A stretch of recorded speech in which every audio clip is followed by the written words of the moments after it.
The invitation. The message arrived on a cold Tuesday morning, transmitted through 17 relay stations across the galaxy. Dr. Mara Lynn was halfway through her third cup of coffee when the holographic seal of the Galactic Institute materialized above her desk, a crystalline helix rotating slowly, pulsing with authority. Dr. Lynn, the recorded voice began, speaking in perfectly translated standard English. The Galactic Institute of Biological Sciences cordially invites humanity to participate in the Comparative Species Analysis Project. Your species has been selected as one of 43 civilizations to undergo standardized testing of physical, cognitive, and psychological parameters. Mara set down her cup, watching the hologram continue. This is a prestigious honor. The data collected will contribute to the galaxy's understanding of biological diversity and adaptive potential. We assure you all testing is non-invasive and designed to accommodate each species' unique physiology. Your participation will secure humanity's place in the galactic scientific community. The message ended with coordinates and a departure date. 3 weeks. Mara leaned back in her chair, staring at the slowly fading hologram. She'd been Earth's liaison to the Galactic Institute for 2 years now, ever since first contact had transformed from a dream into a bureaucratic reality. The aliens, dozens of species from across the Orion Arm, had been welcoming if somewhat condescending. Humanity was the newest member of the galactic community, treated with the patient tolerance one might show a clever child. This invitation, though, this felt different. She pulled up the full documentation, scrolling through pages of experimental protocols, safety assurances, and participant waivers. The testing would take place on Station Kepler 442b, a massive orbital facility designed specifically for interspecies research. 43 species all subjected to the same battery of tests: physical endurance, cognitive flexibility, stress response, pain tolerance, emotional stability. It was comprehensive, almost invasive. They want to see what we're made of, she murmured. 3 weeks later, Mara stood in the docking bay of Station Kepler 442b, watching as the human delegation filed out of the transport shuttle. They'd been carefully selected: athletes, soldiers, researchers, engineers. 10 humans representing the full spectrum of Earth's capabilities.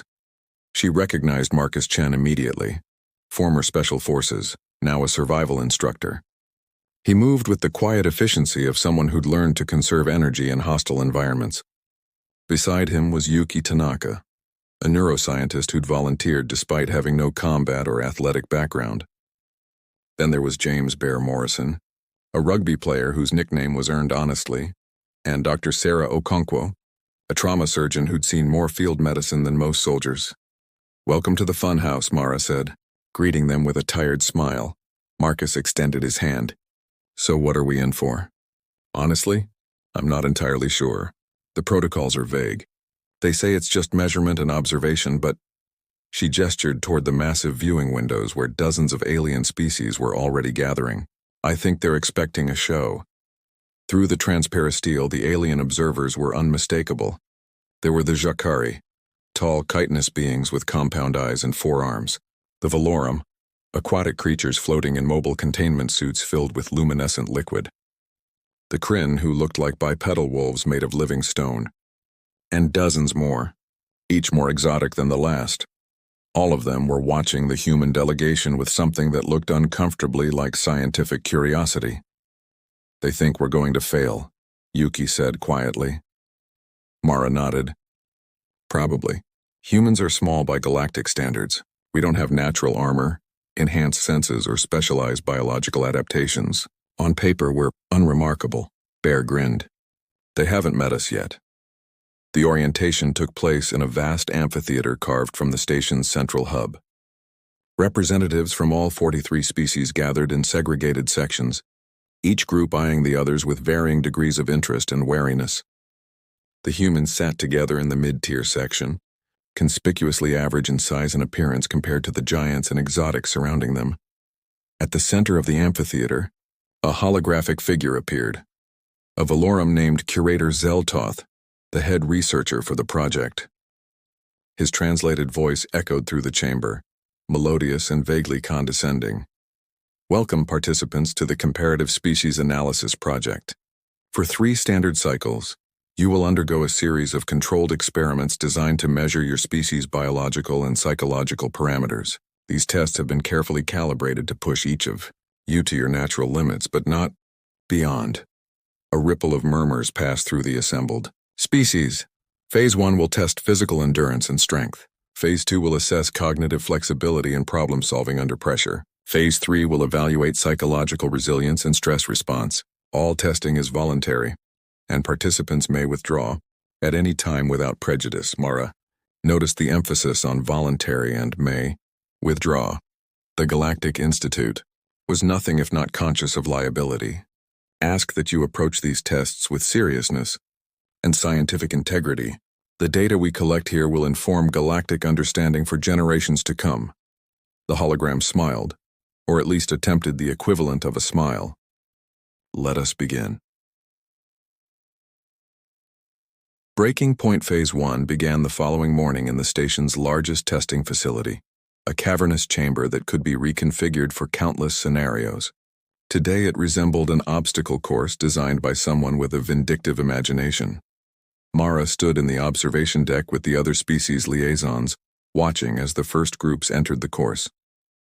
The Kryn went first, massive stone-skinned warriors who moved with surprising grace. They dominated the strength tests, lifting weights that would have crushed most species and navigated the obstacle course with brutal efficiency. Impressive, murmured a Jacari observer beside her, but expected. The Kryn are known for raw physical power. Next came the Valorum in their mobility suits, then the insectoid Thrickle, then a species of flexible, six-limbed beings called the Arxen. Each group performed admirably, some excelling in strength, others in agility or endurance. Then it was humanity's turn. Marcus led the group, approaching the first station, a compression test measuring maximum lifting capacity. The machine was a massive hydraulic press that participants would hold open as long as possible, while weights were gradually added. The previous record, set by a Kryn warrior, was 847 standard units held for 93 seconds. Marcus stepped into position, gripping the handles as the machine activated. The hydraulic press began to descend. He pushed back, muscles straining. The weight increased steadily. 500 units, 600, 700. In the observation deck, the aliens leaned forward with polite interest. 100 units. Marcus's face was turning red, veins standing out on his neck and forearms. 50 units. He was now past the Kryn record. 100 units. Curious, Zeltoth observed, his voice carrying through the observation deck. The human appears to be exceeding expectations. 50 units. Marcus was shaking now, his entire body locked in trembling tension. But he wasn't stopping. His eyes were focused on something beyond the machine, beyond the test. Mara recognized that look. She'd seen it in soldiers, athletes, parents lifting cars off their children. It was the look of someone who decided that failure wasn't an option. 1,000 units. An alarm began to sound. The machine wasn't designed to go higher. Marcus held it for another 5 seconds, then carefully released the handles and stepped back. He was drenched in sweat, breathing hard, but he was smiling. "Sorry about that," he said, looking up at the observation deck. "Should I try again?" The observation deck erupted in conversation. Alien voices overlapped in a dozen languages, all expressing variations of the same sentiment. How? But the test wasn't over. Next was the endurance run, a track that could extend indefinitely, programmed to increase in difficulty every 5 minutes. Incline, heat, obstacles, all designed to break participants gradually, Yuki volunteered. The neuroscientist, whose physical training was limited to morning jogs and the occasional yoga class. She started at a comfortable pace, her breathing steady. The first 10 minutes passed easily. Then the track began to incline. 15 degrees, 25. The temperature rose. Obstacles appeared. Walls to climb, gaps to jump. Other species had averaged 43 minutes before exhaustion forced them to quit. At the 1-hour mark, Yuki was still running. Her face was pale, her shirt soaked with sweat, but her pace never faltered. She navigated obstacles with methodical precision, never wasting movement, never losing focus. "This is impossible," one of the Thrickle observers chittered. "Her muscle density is insufficient for this duration. Her cardiovascular system should be failing." But Yuki kept running. At 90 minutes, the machine began to malfunction. Error codes flashed across the monitoring screens. The track had never been programmed to run this long. Zeltoth called down to the testing floor. "Dr. Tanaka, you may stop. The test is complete." Yuki slowed to a walk, then stopped, bending over with her hands on her knees. She was gasping, clearly exhausted, but she was also laughing. That was actually kind of fun, she managed between breaths. The observation deck was silent. By the end of the day, humanity had shattered 17 records and forced the technicians to recalibrate 4 different testing machines. The aliens watched with growing unease as each human participant pushed themselves to limits that shouldn't have been possible. Sarah, the trauma surgeon, had endured the pain tolerance test without making a sound, even as the neural stimulation reached levels that had other species screaming or passing out. She simply closed her eyes and breathed slowly, like she was meditating through the worst pain the machine could produce.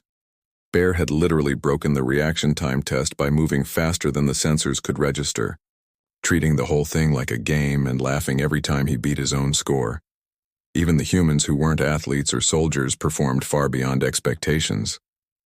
An engineer named David Chen had solved the spatial reasoning puzzle in under 3 minutes. AO, puzzle designed to take at least 20, by approaching it from an angle the designers hadn't anticipated. "They're not following the rules," a Jakari researcher complained to Zeltoth. "They're improvising, using techniques we never accounted for." "That is not against the protocols," Zeltoth replied, but his voice carried uncertainty. "Adaptability is a parameter we are measuring. But this level of adaptability, this refusal to acknowledge natural limitations." The Jakari gestured toward the testing floor, where Marcus was currently spotting for another human in the strength test, offering encouragement and technical advice. "They're helping each other. They're treating this like a competition against the machines, not against the other species." Zeltoth watched the humans in silence for a long moment. "Perhaps," he said slowly, "that is the point we are missing." The breaking point phase 2 began with confidence among the alien observers. Physical performance was one thing. Many species had surprising physical capabilities. But cognitive testing? Problem-solving under pressure? Surely here the humans would show their limitations. The first test was a classic scenario. A sealed room with a countdown timer, a series of puzzles that must be solved in sequence to open the door. Each species would send one representative. The room would adapt to make the puzzles increasingly difficult. The average completion time across all species was 47 minutes. Mara volunteered to go first for humanity. The door sealed behind her, and she immediately began surveying the room.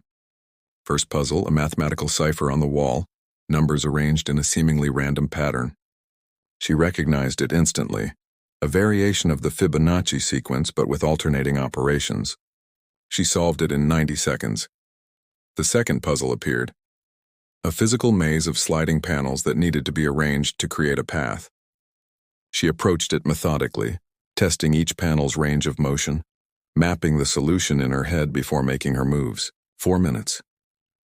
Third puzzle, a chemistry problem requiring the mixing of various compounds to create a specific reaction. Mara examined the available materials, mentally ran through possible combinations and mixed the solution. The correct compound formed, glowing bright green. 6 minutes. By now, she was ahead of the fastest time recorded, and the room was just getting started. The puzzles came faster, more complex. A logic grid that required tracking dozens of variables simultaneously. A mechanical lock that needed to be decoded through sound and touch. A linguistic puzzle in an alien language she'd never seen before. Mara worked through each one, her mind shifting gears, approaching each challenge from multiple angles. When the pure logic approach didn't work, she tried intuitive leaps. When the instructions seemed contradictory, she looked for the meta-solution, the way the puzzle itself was designed. In the observation deck, the aliens watched with growing alarm. "She's not following the intended solution paths," one researcher noted. "She's finding shortcuts," another added. "Look, she skipped the third step of that puzzle entirely by using the output from the previous test. Is that allowed? It's creative." At the 28-minute mark, Mara stood before the final puzzle, a complex array of holographic symbols that needed to be arranged to match an abstract pattern. She stared at it for a long moment, her eyes tracking the movements, the relationships, the underlying logic. Then she did something that made every alien in the observation deck freeze. She turned away from the puzzle and examined the room itself. The walls, the ceiling, the source of the holographic projection. "Oh," she said softly. "I see." She walked to the wall, found a nearly invisible panel, and pressed it. The holographic array flickered. She pressed another panel. The entire puzzle matrix collapsed and reorganized itself, not into a solvable puzzle, but into the solution itself. The door opened. Elapsed time, 31 minutes. She hacked it. Someone whispered in the observation deck. "No," Zeltoth corrected, his voice filled with something that might have been awe or horror. She understood the system well enough to find its exploit. That's not just intelligence. That's terrifying," a Kryn observer finished. But the real revelation came during the stress test. Phase 3 was designed to break participants psychologically. Each subject would be placed in a scenario tailored to their species' specific fears and psychological vulnerabilities. The test would escalate until the participant either solved their way out or requested extraction. The average endurance time was 12 minutes. No species had lasted longer than 32. They started with James Bear Morrison. The simulation placed him in a scenario drawn from humanity's collective nightmares. Alone in darkness, with something hunting him. The room generated sounds, shadows, sensory distortions designed to trigger primal fear responses. In the observation deck, the monitors showed Bear's vital signs: elevated heart rate, increased cortisol, all the biological markers of fear. And then, something unexpected. Bear laughed. It wasn't a nervous laugh or a laugh of hysteria. It was genuine amusement. "Okay," his voice came through the speakers. "I see what you're doing here. That's pretty good. The shadow thing? Nice touch." He sat down in the darkness, his back against a wall, and began talking to himself, or to the simulation. "You know, this is actually way better than the real thing. I was in a cave-in once in Afghanistan. Actual darkness, actual chance of dying. No simulation, no safety net. Took them 14 hours to dig us out." He paused. This is just Tuesday." The simulation escalated. The shadows became more aggressive. Sounds of tearing metal, of screaming, of things that shouldn't exist. The psychological pressure increased exponentially. Bear kept talking, his voice never losing its calm. He started telling stories about his childhood, about funny things that had happened during training, about his dog back home. He turned the psychological torture chamber into a one-man podcast. At 45 minutes, the simulation ran out of escalation protocols. Bear was still sitting calmly, mid-story about the time he accidentally joined a street dance competition in Tokyo. "Should we stop the test?" a technician asked. "He's not showing any signs of distress," another responded, staring at the readouts in confusion. "His heart rate is actually decreasing. How is he doing that?" In the chamber, Bear had apparently decided the test was over. He stood up, stretched, and walked to where he estimated the door should be. "Hey, I'm done in here. This has been fun, but I've got dinner plans." The door opened. As Bear emerged, smiling and completely unfazed, Zeltoth made a note in his research log. Human subject appears to have treated existential dread scenario as social activity. Psychological impact minimal. Concern level maximum. The same pattern repeated with every human participant. Sarah, the trauma surgeon, was placed in a medical nightmare scenario. Casualties mounting, impossible choices, the weight of lives in her hands. She simply triaged, prioritized, and worked through each case with methodical precision. When the simulation threw impossible dilemmas at her, she made her choices without hesitation and moved on. No paralysis, no breakdown, just cold competence born from years of real trauma. "I've held a man's heart in my hands," she said when asked how she remained so calm. "I've pronounced children dead. Your simulation is horrific, but it's not real. Real is worse. Real is always worse." David, the engineer, faced a scenario where every solution failed. Every system crashed. Every logical approach led to disaster. Instead of despairing, he started experimenting, treating each failure as data. "Failure's not the problem," he explained afterward. "Failure's just information. You fail fast, you learn fast, you iterate. That's engineering. Yuki faced isolation, complete sensory deprivation combined with the suggestion that she'd been abandoned, that the outside world had forgotten her. She meditated, practiced mental math, composed poetry in her head. When they finally extracted her after she'd exceeded all previous records, she seemed almost disappointed to leave. I was just getting to the good part of the limerick, she said. By the end of Phase 3, the Galactic Institute's researchers were in crisis. The data made no sense. Humans should have been average across all metrics: decent physical capability, reasonable intelligence, standard psychological resilience. Instead, they had dominated every category, not through superior biology, but through something the tests hadn't been designed to measure. Will. The meeting in Zeltoth's office included representatives from a dozen species, all trying to understand what they'd witnessed. It's not that they're stronger, a Kryn researcher argued. The Kryn still have superior muscle density, but they push their bodies past safe limits. They ignore their own biology's warnings. And it's not raw intelligence, Ajakari added. They don't process faster than us. But they think laterally, creatively. They see solutions we don't even recognize as possibilities. The psychological testing is most concerning, a Valorum psychologist contributed. They should break. The scenarios are designed to target fundamental fear responses, but they don't break. They adapt, they cope. They even find humor in situations designed to induce despair. Zeltoth listened to all of this, reviewing the data streams flowing across his desk. After a long silence, he spoke. I believe we have been measuring the wrong parameters. Everyone turned to look at him. We tested strength, intelligence, psychological resilience. These are all important, yes? But what we failed to account for, what our entire framework missed, is will. The humans don't win because they're stronger or smarter. They win because they refuse to lose.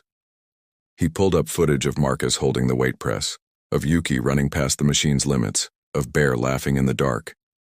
They have no natural advantages, no armor, no enhanced senses, no biological specializations. They are fragile, short-lived, and evolutionarily recent. And yet, he paused, searching for words. They are perhaps the most dangerous species we've encountered. Not because of what they can do, but because of what they will do. A 3Kel researcher clicked its mandibles nervously. What are you suggesting? I am suggesting, Zeltoth said carefully, that humanity evolved on a planet that tried very hard to kill them. Predators, diseases, climate extremes, resource scarcity, and instead of adapting a specific defense, they adapted the capacity to adapt. They learned to refuse to quit. They learned to improvise, to cooperate, to push past every biological warning their bodies gave them. He looked around the room.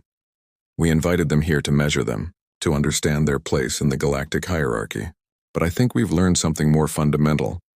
Humanity doesn't have a place in the hierarchy. They exist outside of it.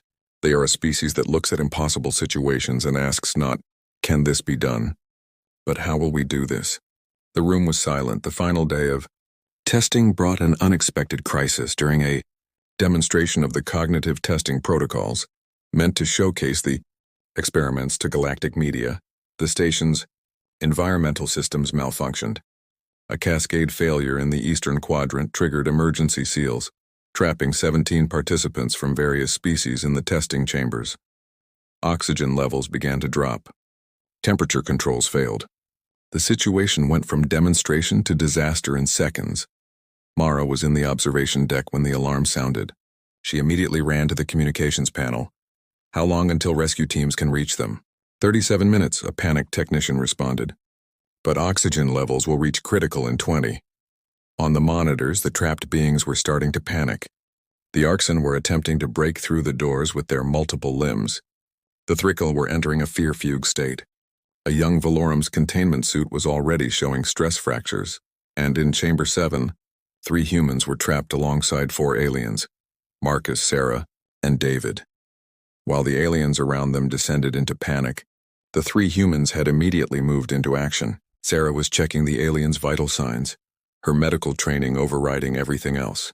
David was examining the door mechanism, looking for a manual override. Marcus was organizing the space, moving equipment to create more breathing room. Station control. Marcus's voice came through clearly. We have 4 alien participants showing signs of distress. 2 Arxin, 1 Thrikel, 1 Valorum. The Valorum suit is damaged.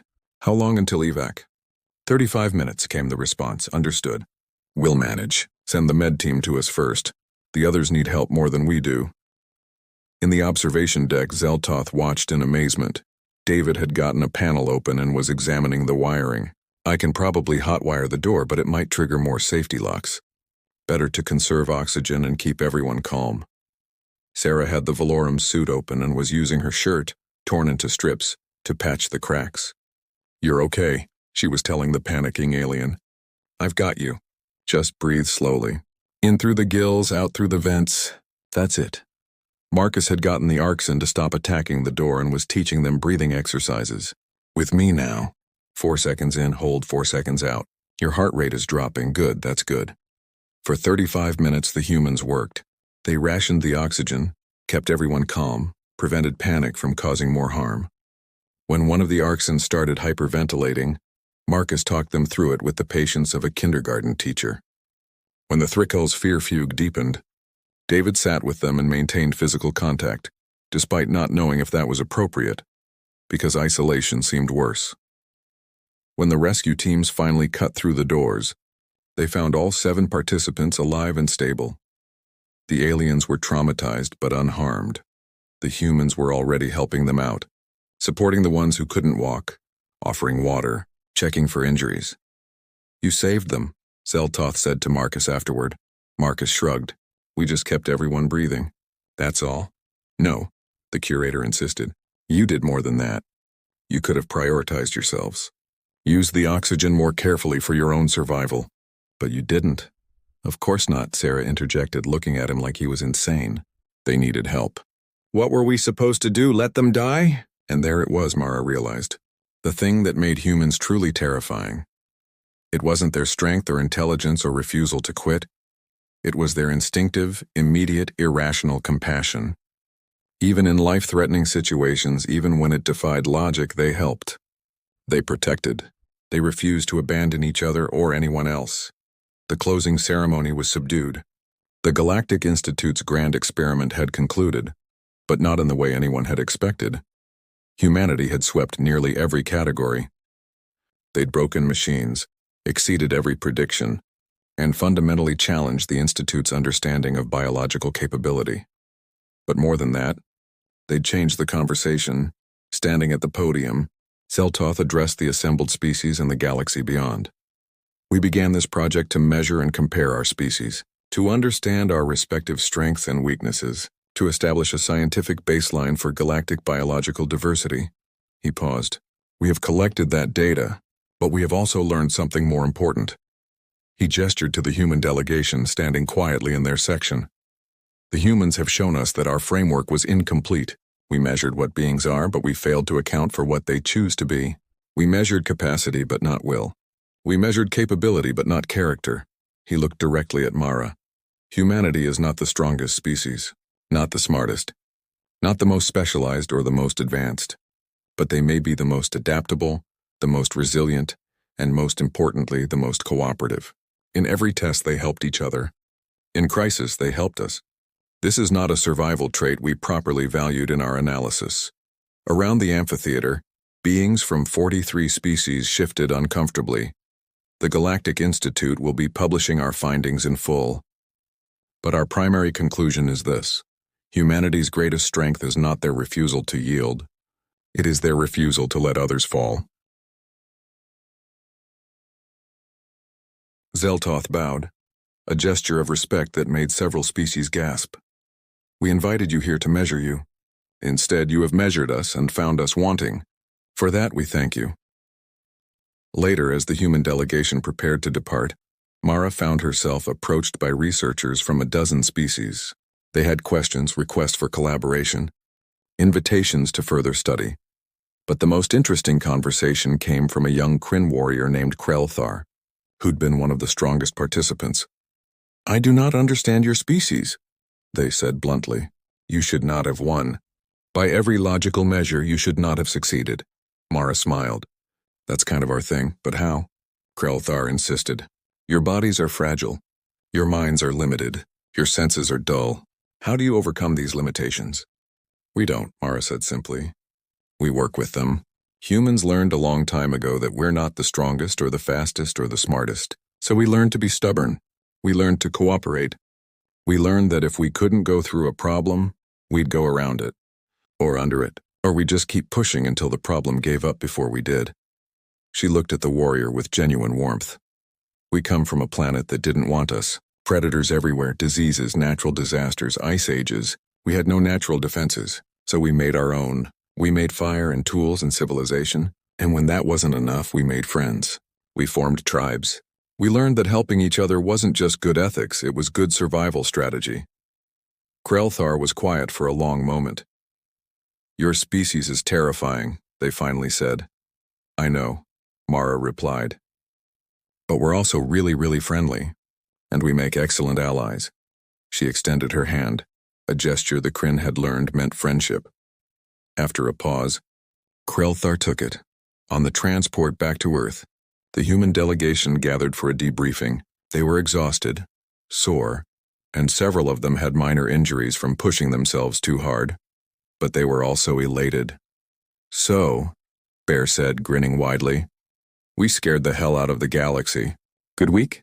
Best week, Marcus confirmed. Think they'll invite us back? Yuki asked. Mara looked out the viewport at the retreating station, thinking about Zeltoth's words, about the looks of awe and fear and respect from beings who had underestimated humanity. Oh, I think we'll be hearing from them again, she said. Whether that's a good thing or not remains to be seen, Sarah laughed. Well, at least we made an impression. An impression, David repeated. Yeah, that's one way to put it. Outside, the stars wheeled by, an infinite expanse of possibilities, of species and worlds and challenges yet to come. And somewhere in that vast darkness, humanity had just announced itself not as conquerors or victims, but as something far more interesting. Survivors, innovators, protectors. People who looked at the impossible and said, okay, let's figure this out. And that, perhaps, was the most human thing of all. Epilogue.